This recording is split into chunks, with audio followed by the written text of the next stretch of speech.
Hello everyone. कल हम लोगों ने क्लास 9th एनसीईआरटी मैथ का चैप्टर 2 पॉलिनोमियल का इंट्रोडक्शन पार्ट 1 कर लिए हैं। आज हम लोग इंट्रोडक्शन का पार्ट 2 करेंगे। तो चलिए आज का वीडियो स्टार्ट करते हैं। तो सबसे पहले हम लोग को समझना है जीरोज ऑफ अ पॉलिनोमियल क्या होता है। तो इसको हम लोग चलिए समझते हैं। तो जीरो ऑफ अ पॉलिनोमियल क्या होता है? Zeros of a polynomial are those values of the variable which make the polynomial equal to 0। मतलब ये है कि x का वो ऐसा वैल्यू जिसके लिए जो पॉलिनोमियल होगा वो 0 के बराबर होगा, उसी को हम लोग क्या बोलते हैं? जीरोज ऑफ अ पॉलिनोमियल बोलते हैं। ठीक है, या इसी को हम लोग बोल सकते हैं रूट्स ऑफ अ पॉलिनोमियल।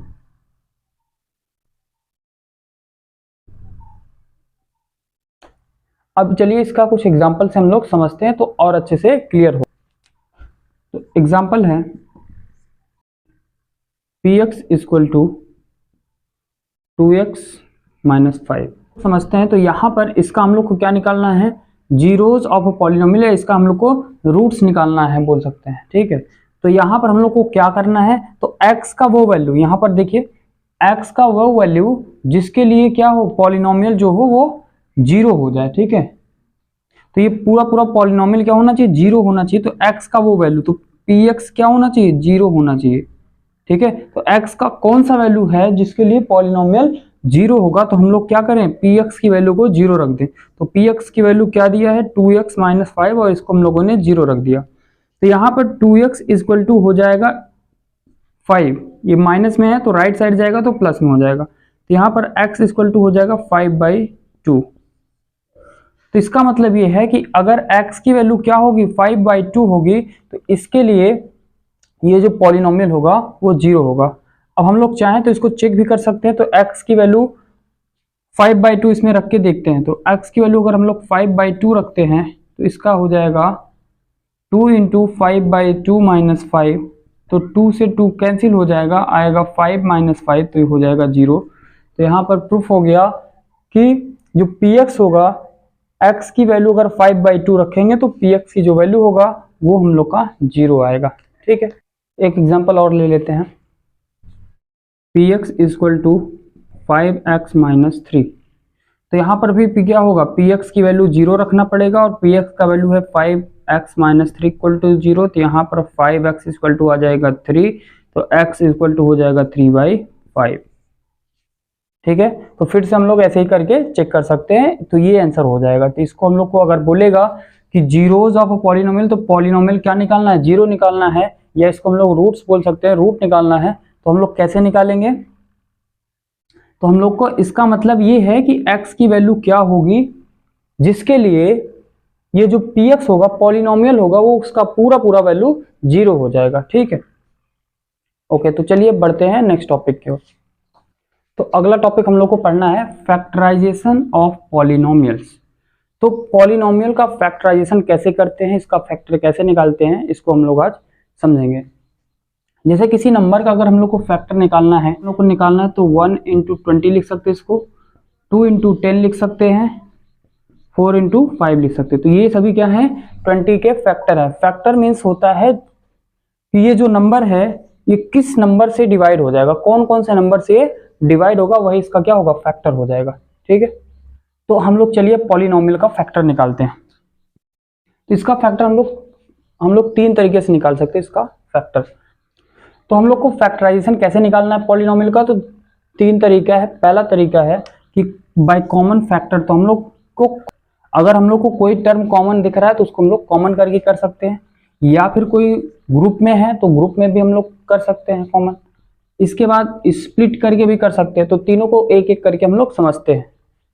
तो पहला है बाय कॉमन फैक्टर। तो इसको हम लोग को कैसे करना है? तो देखिए x³ माइनस x को कैसे करना, तो देखिए यहाँ पर क्या कॉमन है? यहाँ पर दोनों में हम लोग को जो मिलेगा वो क्या होता है? कॉमन होता है। तो सेम मिलना चाहिए। तो यहाँ पर भी x है, यहाँ पर भी x है, लेकिन यहाँ पर x³ है, तो x³ को हम लोग लिख सकते हैं x into x into x. तो यहाँ पर एक x हम लोग बाहर ले लेंगे, तो एक x बाहर लेंगे तो यहाँ पर 2x बच जाएगा, तो यहाँ पर x स्क्वायर हो जाएगा, ये पूरा बाहर हो जाएगा, तो यहाँ पर 1 आ जाएगा।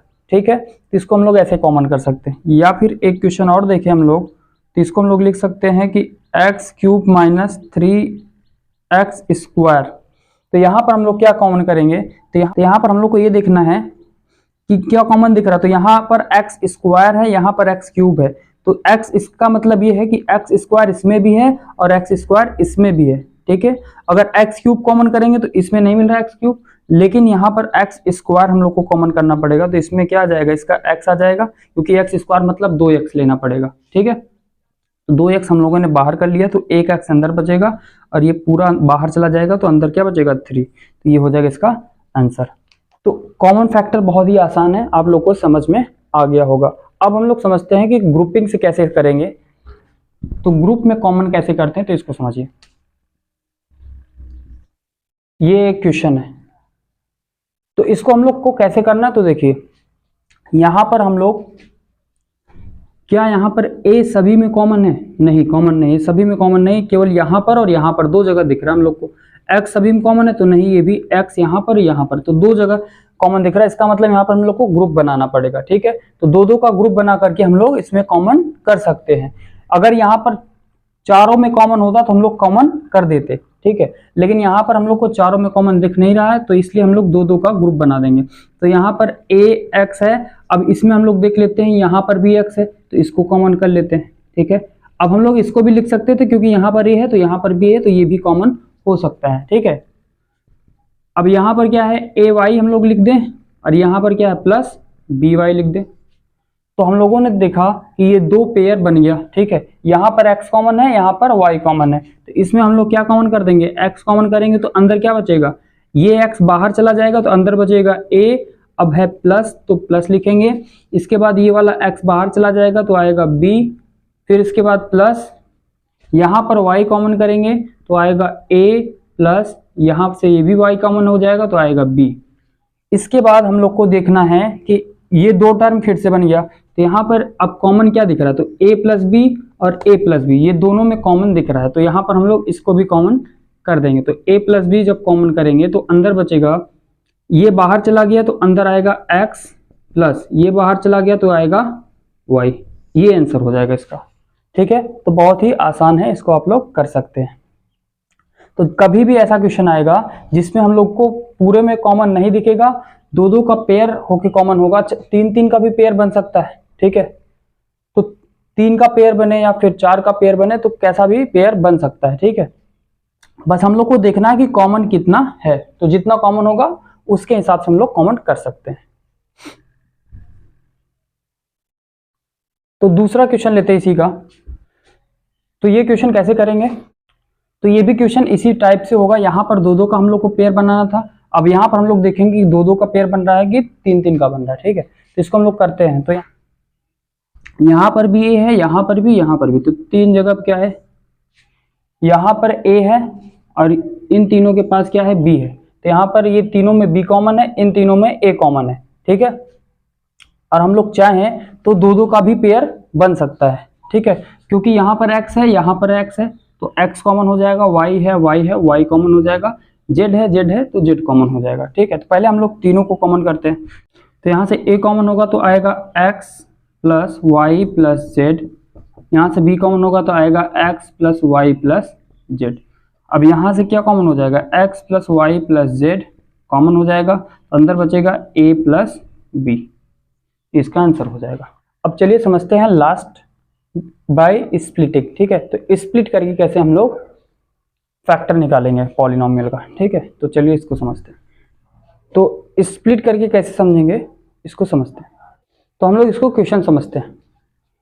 ये एक क्वेश्चन है, तो हम लोग समझते हैं कि इसमें कैसे स्प्लिटिंग रूल लगेगा। ठीक है, तो बाय स्प्लिटिंग कैसे हम लोग सॉल्व करेंगे। तो यहाँ पर हम लोग को सबसे पहला काम क्या करना है कि इस नंबर को लास्ट वाले, पहले वाले नंबर को लास्ट वाले नंबर के साथ मल्टीप्लाई करना है। ठीक है, तो हम लोग मल्टीप्लाई करेंगे तो एक्स स्क्वायर का जो भी कोफिशिएंट होगा इसको हम लोग को कांस्टेंट टर्म के साथ मल्टीप्लाई करना है। तो हम लोग मल्टीप्लाई करेंगे 2 × 3 तो आ जाएगा 6।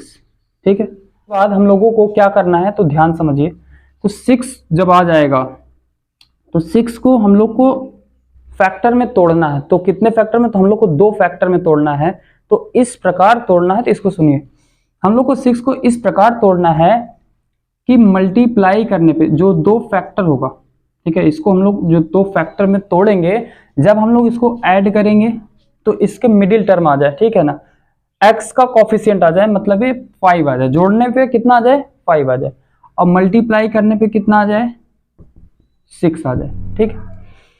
तो यहां पर हम लोगों को क्या करना है, दो नंबर लेना है जिसका हम लोग को मल्टीप्लाई करने पे 6 आ जाए, ठीक है।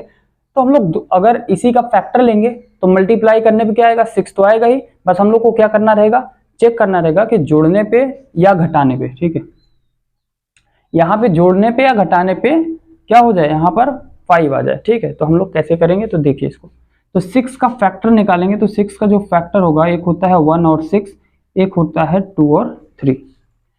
तो यहाँ पर हम लोग बीच मल्टीप्लाई, तो ये होता है इसका फैक्टर।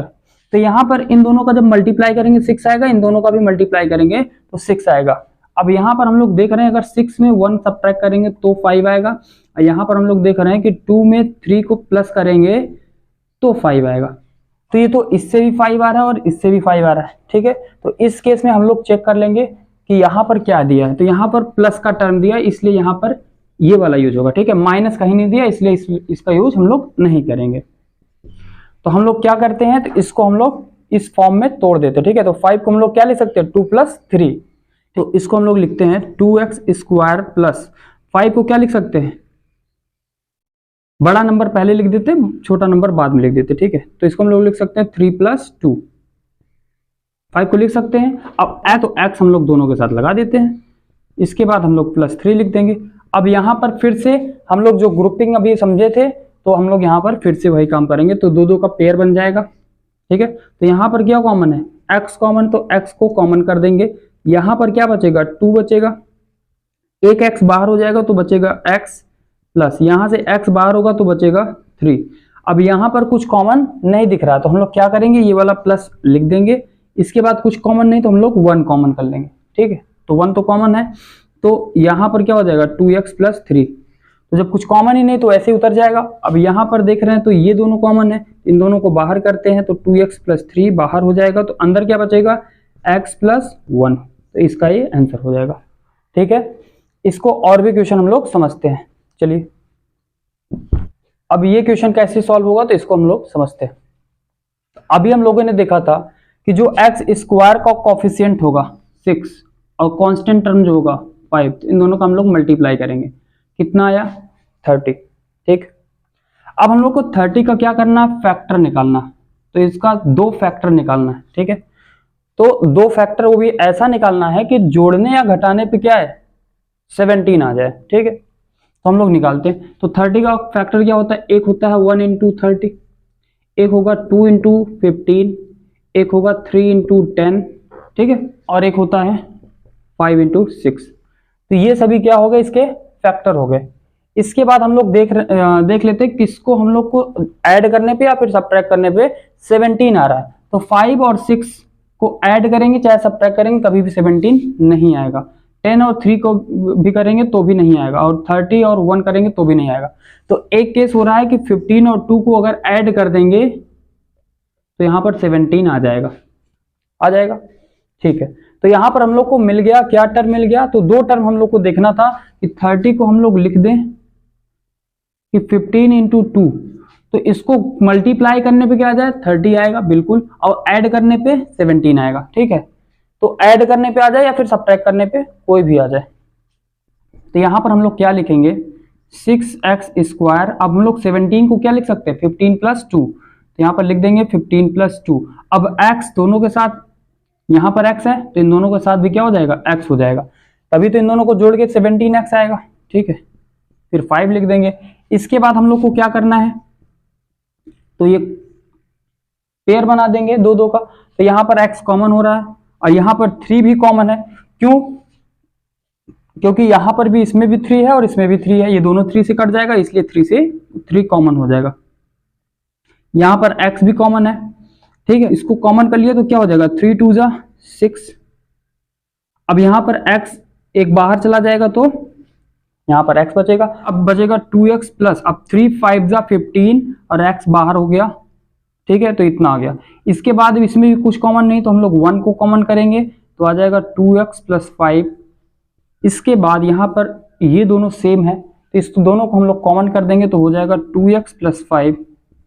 और यहाँ पर अंदर क्या बचेगा, तो ये बाहर होगा तो आएगा अंदर 3x प्लस ये अंदर ये भी बाहर जाएगा तो अंदर क्या बचेगा +1। तो ये इसका आंसर हो जाएगा।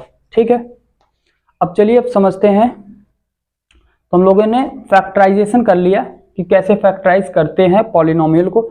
अब हम लोग चलिए इससे बड़ा क्वेश्चन लेते हैं। ठीक है, तो अब ये क्वेश्चन हम लोग को समझना है। ठीक है, इस क्वेश्चन को हम लोग पहले समझते हैं कैसे करना है इसको। इस टाइप का क्वेश्चन अगर आएगा तो कैसे हम लोग करेंगे। तो यहाँ पर अभी हम लोग को दिख रहा था पावर 2 था, कर लिए थे हम लोग को आराम से कर लिए, कोई दिक्कत नहीं। लेकिन जब पावर 3 आ जाएगा तो हम लोग को कैसे करना है तो इसको समझिए। इस क्वेश्चन में हम लोग को क्या करना है, जो कांस्टेंट टर्म होगा उसका फैक्टर निकालना। तो यहाँ पर क्या है -120 है। ठीक है, इसका हम लोग को फैक्टर निकालना है। तो इसका फैक्टर क्या हो सकता है तो इसको हम लोग समझते हैं। तो जिस नंबर से ये कट जाएगा, जिस नंबर से ये डिविजिबल हो जाएगा वही इसका फैक्टर होता है। तो ये देखिए, तो ये 1 से बिल्कुल डिविजिबल है। ठीक है, 1 से कट जाएगा, +1 से भी कटेगा और -1 से भी कट जाएगा, 2 से भी कट जाएगा, प्लस माइनस। ठीक है, +2 से भी काट सकते हैं, -2 से भी काट सकते हैं, बिल्कुल। ठीक है, इसका फैक्टर +-3 भी हो जाएगा। ठीक है, 3 4 जा 12 होता है, +-4 भी हो जाएगा, +-5 भी हो जाएगा, +-6 भी हो जाएगा। ऐसे ही हम लोग बहुत सारा क्वेश्चन कर सकते हैं। +-10 भी हो जाएगा, +-12 भी हो जाएगा। ऐसे हम लोग और भी फैक्टर निकल जाएगा। लेकिन हम लोगों को ये सभी में हम लोग को करना क्या है ये समझना है। ठीक है, तो हम लोग को एक एक करके सभी को स्टार्टिंग से हम लोग एक एक करके इसमें हम लोग x की वैल्यू हम लोग मान करके इसको पुट करेंगे। ठीक है, तो एक एक नंबर को हम लोग इसमें पुट करेंगे और अगर इसकी वैल्यू, इस पॉलिनोमियल की वैल्यू 0 आ जाएगा तो वही हम लोग का एक फैक्टर बन जाएगा। ठीक है, तो देखिए समझिए इसको कैसे करेंगे। तो इस क्वेश्चन को हम लोग पहले क्या करते हैं, लेट कर लेते हैं कि px = क्या दिया है, x³ - 23x² + 142x - 120। अब इसमें हम लोग px की वैल्यू क्या रख दें, 1 रख के चेक करते हैं। एक बार 1 रख के हम लोग चेक कर लेते हैं। तो हम लोग को पहले चेक करना है। तो 1 की वैल्यू, अगर x की वैल्यू 1 रखेंगे तो यहाँ पर आएगा 1 का होल क्यूब -23 × 1² + 142 × 1 - 120। अब यहाँ पर 1 का क्यूब करेंगे तो 1 आएगा, -23 × 1 का स्क्वायर करेंगे तो 1 और 23 बन जा 23 और प्लस 142 1 जा 142 -120। अब इसमें प्लस और प्लस ऐड कर देंगे तो यहाँ पर +1 है, यहाँ पर +142 है, तो यहाँ पर हो जाएगा 143। अब यहाँ पर माइनस और माइनस ऐड हो जाएगा, लेकिन साइन हमेशा माइनस का रहेगा। इसको ऐड करने पे 143 आएगा, तो इसको सब्ट्रैक्ट करेंगे तो आ जाएगा 0। तो इसका मतलब ये है कि P1 की वैल्यू क्या आ गया, 0 आ गया। तो यहाँ पर हम लोगों ने क्या किया, जब x की वैल्यू क्या रखे, यहाँ पर 1 रखे। ठीक है, तो यहाँ तो जब हम लोगों ने इसका x की वैल्यू 1 रखा है यहाँ पे, तो ये वैल्यू पूरा क्या हो गया, 0 हो गया। इसका मतलब क्या है, ये इसका हम लोग को रूट निकल गया, इसका एक फैक्टर निकल गया। ठीक है, तो यहाँ पर हम लोग इसको लिख सकते हैं x - 1, इसको इस तरफ करेंगे तो x - 1 = 0। तो ये एक इसका क्या है, एक फैक्टर है। ठीक है, तो इस पॉलिनोमियल का x - 1 क्या है, एक फैक्टर है। तो इसका एक फैक्टर आ गया। ठीक है, तो इसका ये एक फैक्टर आ गया। तो अब हम लोग को क्या करना, हम लोग को पता होना चाहिए कि जो भी फैक्टर हो, किसी भी नंबर का अगर हम लोग फैक्टर निकाल लिए तो उससे अगर हम लोग उससे हम लोग डिवाइड कर देंगे तो अगला फैक्टर अपने आप आ जाता है। जैसे हम लोग को 20 का फैक्टर निकालना है, तो हम लोग अगर 5 पता चल गया तो अगला फैक्टर अपने आप हम लोग इसको डिवाइड कर देंगे, 5 4 जा 20 तो 4 आ जाएगा, अपने आप अगला वाला फैक्टर पता चल जाता है। तो ऐसे ही हम लोग इसको भी क्या करेंगे, इससे हम लोग डिवाइड कर देते हैं इसको। तो चलिए डिवाइड करके इसको हम लोग देखते हैं। तो अब हम लोग को x - 1 से इस पॉलिनोमियल में डिवाइड करना है, x³ - 23x² + 142x - 120, इसको हम लोग को डिवाइड करना है। तो यहां पर समझिए, यहां पर x है। अब हम लोग यहां पर ऐसा क्या लिख दें कि ये x³ बन जाएगा। तो अगर यहाँ पर x है और हम लोग x² लिख देंगे तो ये क्या हो जाएगा, पावर मल्टीप्लाई में ऐड होता है। तो यहाँ पर 2 है, यहाँ पर 1 है, तो कितना हो जाएगा, x³ हो जाएगा। तो यहाँ पर x³ हो जाएगा, बिल्कुल। अब इसको हम लोग को क्या करना है, तो फर्स्ट टर्म को हमेशा हम लोग को काट देना है, ठीक है। तो हम लोग को काटना है कुछ भी करके, फर्स्ट टर्म को काट देना है, ठीक। तो फर्स्ट टर्म हम लोग काट दिए। इसके बाद हम लोगों ने यहां पर कितने टर्म है, 2 टर्म है और यहां पर 1 टर्म है। तो कभी भी अगर हम लोग को मल्टीप्लाई करना है तो एक टर्म का मल्टीप्लाई कर लिया तो दूसरा टर्म का भी मल्टीप्लाई करना पड़ता है। जैसे हम लोग को x का मल्टीप्लाई करना है x-1 में, तो x अगर हम लोगों ने x में मल्टीप्लाई किया तो x स्क्वायर, और इसका मल्टीप्लाई इसमें भी होता है तो x आता है। ये नहीं कि एक में मल्टीप्लाई कर दे दूसरे में मल्टीप्लाई ना करे तो गलत हो जाता है, ठीक है। तो इसलिए यहां पर हम लोगों ने x का x स्क्वायर में मल्टीप्लाई किया है, तो यहां पर 2 टर्म है तो इसका मल्टीप्लाई करने पे कितने टर्म आएंगे, 2 टर्म आएंगे। तो इसलिए एक्स स्क्वायर का -1 में मल्टीप्लाई करेंगे तो आ जाएगा -x स्क्वायर, ठीक है। अब इसमें हम लोग को पता है कि सब्ट्रैक्ट करने पे साइन नीचे का चेंज होता है, तो यहां पर प्लस हो जाएगा। तो अब इसको हम लोग क्या करेंगे, सब्ट्रैक्ट करेंगे। 23x स्क्वायर में यहां पर है, यहां पर x स्क्वायर है, ठीक है। तो यहां पर प्लस है, यहां पर माइनस है, तो प्लस और माइनस माइनस हो जाएगा, और प्लस और माइनस माइनस, तो इसका मतलब सब्ट्रैक्ट करेंगे तो 23 में से 1 हम लोग क्या करेंगे, सब्ट्रैक्ट करेंगे तो कितना आ जाएगा 22x स्क्वायर। लेकिन साइन बड़े नंबर का लगेगा तो माइनस हो जाएगा। इसके बाद जो नंबर दिया इसको हम लोग सिंपल ऐसे ही उतार लेंगे। अब यहां पर माइनस आ गया, अब यहां पर माइनस नहीं है तो इसमें हम लोग को माइनस लिख देना है, ठीक है। तभी तो यहां पर माइनस आएगा, बिल्कुल। और इसका साइन सेम होगा तभी तो साइन चेंज होगा और कटेगा, तो समझिए इसको। यहां पर माइनस आ गया तो हम लोगों ने प्लस और माइनस माइनस लिख दिया। यहां पर x है, यहां पर 22x स्क्वायर है, तो यहां पर अगर हम लोग 22 लिखेंगे, यहां पर 1 है और यहां पर 22 है, तो ये किससे कटेगा, 22 से ही कटेगा, ठीक है। तो यहां पर हम लोग किससे मल्टीप्लाई कर दें, 22x से मल्टीप्लाई कर दें, तो यहां पर आ जाएगा 22x स्क्वायर हो जाएगा, 22x स्क्वायर हो जाएगा। इसके बाद हम लोग इसको दूसरे वाले नंबर से मल्टीप्लाई करें तो यहाँ पर माइनस है, यहाँ पर भी माइनस है, तो माइनस और माइनस प्लस हो जाएगा। अब यहाँ पर 22x है और यहाँ 1 है, तो इसका मल्टीप्लाई करेंगे तो 22x हो जाएगा, क्योंकि 22 1 जा 22 होता है। इसको हम लोग को क्या करना है, सब्ट्रैक्ट कर देना। तो सब्ट्रैक्ट करेंगे तो साइन चेंज होगा नीचे का और ये कट जाएगा। इसके बाद ये घटाना है तो यहाँ पर सब्ट्रैक्ट करेंगे तो यहाँ पर क्या है, 142 प्लस में और 22 माइनस में, तो ये घट जाएगा, कितना हो जाएगा, तो 2 में 2 सब्ट्रैक्ट होगा 0 हो जाएगा, 4 में 2 जाएगा तो 2 हो जाएगा और 1, तो 120x माइनस 120 हो जाएगा, ठीक है। इसके बाद यहाँ पर x है, यहाँ पर भी x है, तो इसमें सिंपल हम लोग को दोनों सेम मिल रहा है तो नंबर को सीधे सीधे लिख देंगे। अब यहाँ पर इसके आगे का साइन क्या है, प्लस है तो प्लस लिख देंगे, 120 है तो 120 लिख देंगे। तो 120 का x में मल्टीप्लाई करेंगे तो आएगा 120x। इसके बाद 120 का -1 में मल्टीप्लाई करेंगे तो आएगा माइनस 120 आ जाएगा। इसके बाद हम लोग क्या करेंगे, सब्ट्रैक्ट करेंगे तो नीचे का साइन चेंज हो जाएगा, तो साइन चेंज करेंगे, माइनस है ये प्लस है, यहाँ पर प्लस का साइन था इसलिए माइनस हुआ, यहाँ पर माइनस का साइन था इसलिए प्लस हुआ, और ये कट जाएगा तो आ जाएगा 0। तो इसका हम लोग को इसका एक फैक्टर क्या मिला था, x-1, एक फैक्टर क्या मिल गया, ये मिल गया, ठीक है। इसका हम लोग को 2 फैक्टर मिल गया। अब इसको हम लोग करते हैं और आगे, ठीक है।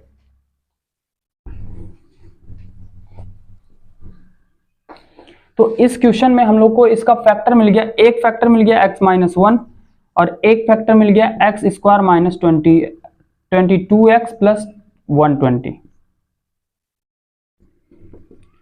अब ये कुछ क्वाड्रेटिक पॉलिनोमियल की तरह दिख रहा है, ठीक है। अभी हम लोगों ने इसको स्प्लिटिंग मेथड से सीखा है, तो चलिए इसको हम लोग उसी मेथड से फिर से करते हैं। तो यहाँ पर हम लोग को दिख रहा है क्या है, 120 है, यहाँ पर क्या है, इसका कोफिशिएंट 1 है, तो 1 से हम लोग मल्टीप्लाई करेंगे तो 120 से तो कितना आएगा, तो 120 ही आएगा। अब 120 का हम लोग को क्या करना है, 2 फैक्टर करना है, और फैक्टर करने पे तो जो भी 2 फैक्टर आएगा उसका जोड़ने पे या घटाने पे क्या आना चाहिए, -22 आना चाहिए, ठीक है। तो कैसे आएगा ये देखिए, तो एक तो हो जाएगा 1 इंटू 120, ठीक है, इसका तो कभी नहीं आएगा, 2 into 60, 3 into 40, 4 into 30, 5 into 24, 6 into 20, 10 into 12, ठीक है। तो यहां पर हम लोग को ऐसे कर लेना है, ठीक है। पूरा हम लोग नहीं करेंगे, हम लोग को पूरा नहीं करना है, पूरा फैक्टर नहीं निकालना, हम लोग को जहाँ पर जो जरूरत है, जैसे हम लोग को इतना तो कॉमन सेंस है कि ये इसका मल्टीप्लाई करेंगे, 120 है तो यहाँ पर 22 आना चाहिए, तो ये तो कभी नहीं होगा ये सब। तो यहाँ पर हम लोग को दिख रहा है इन दोनों को जोड़ने पे क्या आ रहा है, ऐड करने पे 22 आ रहा है, ठीक है, सबट्रैक्ट करने पे नहीं, ऐड करने पे आ रहा है। लेकिन यहाँ पर तो -22 आना चाहिए, इसलिए इन दोनों का साइन क्या कर दें, दोनों का साइन माइनस कर देते, इसलिए यहाँ पर क्या हो जाएगा -10 और -12 करेंगे तो -20 आ जाएगा, ठीक है। तो दोनों का साइन हम लोग माइनस कर देंगे तो -20 आ जाएगा, ठीक है। तो देखिए ये हो जाएगा x-1, इसको ऐसे उतार देंगे। इसके बाद यहाँ पर हो जाएगा x²। अब -22x है तो इसको हम लोग लिख सकते हैं -12 -10, तो -12 और -10। अब इसके साथ x है तो दोनों के साथ x लगा देंगे, फिर हो जाएगा +120। इसके बाद हम लोग क्या करेंगे, तो x-1 है और यहाँ पर क्या हो रहा है, तो यहाँ पर कॉमन होगा दोनों में, तो यहाँ पर x कॉमन है तो हो जाएगा x-12। यहाँ पर 10 कॉमन है तो हो जाएगा यहाँ पर -10 कॉमन कर रही है, यहाँ पे ध्यान दीजिए, यहाँ पर -10 कॉमन किए हैं तो ये हो जाएगा बाहर और ये हो जाएगा x, वो भी प्लस का, तो माइनस और प्लस माइनस, और 10 का 120 में डिवाइड करेंगे तो आएगा 12। इसके बाद हम लोग देख रहे हैं कि यहाँ पर x-12 और x-12 दोनों में कॉमन है, तो इसको हम लोग कॉमन कर लेंगे तो आ जाएगा x-12। तो ये जब बाहर जाएगा तो अंदर बचेगा x, यहाँ बचेगा -10 और ये बाहर हो जाएगा, तो इसको हम लोग ब्रैकेट बंद कर देंगे और ये हो जाएगा हम लोग का आंसर, ठीक है।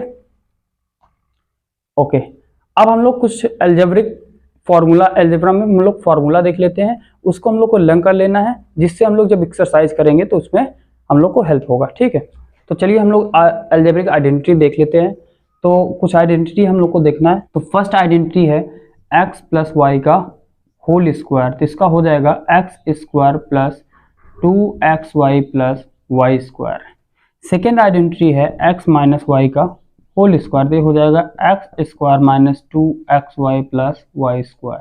एंड थर्ड आइडेंटिटी है x² - y², तो इसका हो जाएगा एक ब्रैकेट में x + y और एक ब्रैकेट में x - y, ठीक है। इसके बाद फोर्थ आइडेंटिटी हो जाएगा x + a x - b, तो इसका क्या हो जाएगा, तो x² + a + b ब्रैकेट में इंटू x + ab, ठीक है। तो ये 4 आइडेंटिटी हो गया। इसके बाद नेक्स्ट आइडेंटिटी हम लोग समझते हैं, ये सभी आइडेंटिटी आप लोग को याद कर। चलिए अब आगे की आइडेंटिटी हम लोग देखते हैं। तो फिफ्थ आइडेंटिटी है x + y + z का होल स्क्वायर, तो इसका आंसर हो जाएगा x² + y² + z² + 2xy + 2yz + 2zx। इसके बाद सिक्स्थ आइडेंटिटी हो जाएगा x + y का होल क्यूब, तो इसका आंसर हो जाएगा x³ + y³ + 3xy ब्रैकेट में x + y, या इसी को हम लोग लिख सकते हैं x³ + y³ + 3x² y + 3xy²। And seventh identity है x - y का होल क्यूब, तो इसमें हो जाएगा x³ - y³ - 3xy ब्रैकेट में x - y। इसको हम लोग भी लिख सकते हैं x³ - y³ - 3x² y + 3xy²। And last 8th identity है x³ + y³ + z³ - 3xyz, x + y + z अगले ब्रैकेट में x² + y² + z² - xy - yz - zx, तो ये इसका आंसर हो जाएगा। तो ये सभी प्रॉपर्टी आप लोगों को, ये सभी आइडेंटिटी आप लोग को याद कर लेना है, ठीक है, जिससे हम लोग जब एक्सरसाइज करेंगे तो इसकी मदद से हम लोग क्वेश्चन को अच्छे से सॉल्व कर सकते हैं, ठीक है। तो आज के लिए हम लोग इतना ही रखते हैं। आज इंट्रोडक्शन पार्ट 2 था, आज हम लोगों ने इंट्रोडक्शन क्लास कंप्लीट कर लिया है। अब अगले वीडियो में हम लोग एक्सरसाइज स्टार्ट करेंगे, एक्सरसाइज 2.1 से स्टार्ट करेंगे। तो आज के लिए इतना ही रखते हैं, मिलते हैं नेक्स्ट वीडियो में, तब तक के लिए धन्यवाद।